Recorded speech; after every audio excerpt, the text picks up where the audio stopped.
Hello students, कैसे हैं आप सब।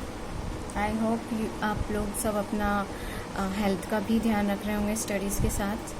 सो please take care of yourself. आज हम लेक्चर में आगे बढ़ेंगे जाइलम एंड फ्लोएम के साथ में। तो जाइलम के बारे में हमने बात की थी, उसका डायग्राम देखा था।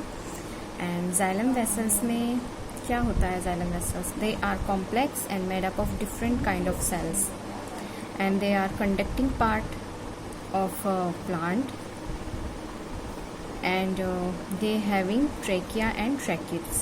तो जाइलम वेसल्स के अंदर आएंगी ट्रेकिया एंड ट्रैकिड्स, और जो वेसल्स हैं और जो ट्रैकिड हैं जो वो प्रेजेंट होती हैं जाइलम वेसल्स में। ओके, इन फ्लोवरिंग प्लांट, और जो पाइन होते हैं उनमें वेसल्स एब्सेंट होती हैं। Xylem provide mechanical support to a plant and many hollow dead cells join end to end which dissolve and become open tube। यानी काफ़ी सारे डेड सेल्स जो हैं, वो बहुत सारे डेड सेल्स हैं, ये सारे के सारे डिज़ोल्व हो जाएंगे और फिर क्या बनाएंगे? ये एक ट्यूब लाइक स्ट्रक्चर। तो एक ओपन ट्यूब बन गई। अब इस ट्यूब को ये लोग यूज़ में लेंगे ट्रांसपोर्टेशन के। From root to top of the stem ये वर्क करता है, यानी रूट से लेकर, रूट से जो भी इनको ट्रांसपोर्ट करना है वो स्टेम की तरफ ट्रांसपोर्ट करेंगे।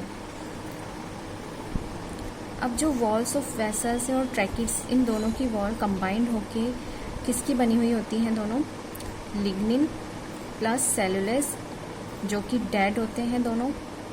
और लिग्निन जो है वो काफ़ी वेरी स्ट्रॉन्ग एंड टफ होता है एंड अपराइट पोजीशन में होता है। तो इन दोनों चीज़ों की ये बने हुए होते हैं, इसीलिए काफ़ी टफ होते हैं। और ये डेड सेल्स होते हैं, ये तो हम देख ही चुके हैं। तो नेक्स्ट बात करते हैं हम फ्लोएम के बारे में। जैसे कि जाइलम के बारे में हमने देखा दे आर डेड सेल्स, तो फ्लोएम क्या होते हैं? They are living sales.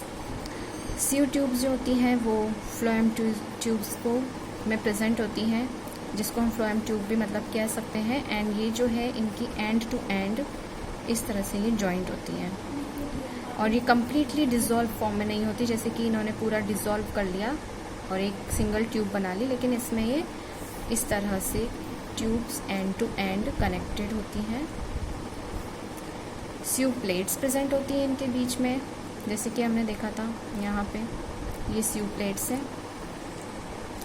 इनमें स्मॉल होल्स होते हैं, और सीव प्लेट्स जो हैं इनमें साइटोप्लाज्म प्रेजेंट होता है बट न्यूक्लियस एब्सेंट होते हैं।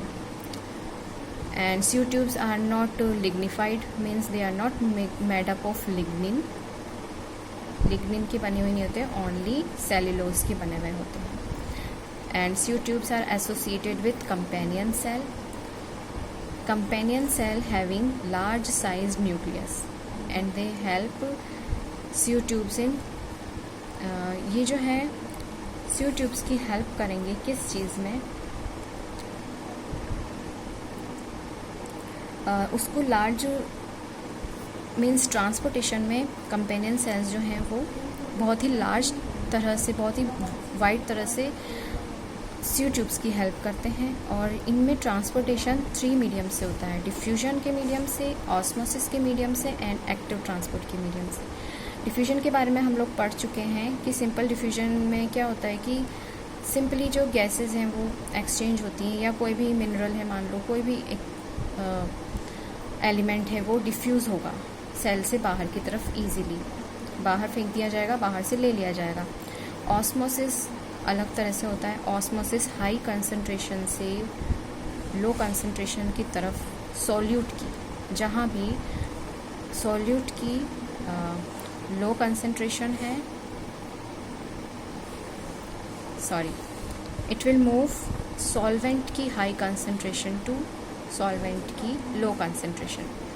यानी जहाँ वाटर जो है वो हाई है, जिस भी चीज़ की हाई कंसंट्रेशन है वहाँ से वो लो कंसंट्रेशन की तरफ मूव करेगा। वाटर के केस में ये ज़्यादा यूज़ में आता है ऑस्मोसिस, जिसमें कि सेमी परमेबल मेम्ब्रेन के थ्रू मूवमेंट होता है। मैं सिर्फ आपको एक जनरल बता रही हूँ, सिर्फ समझने के लिए।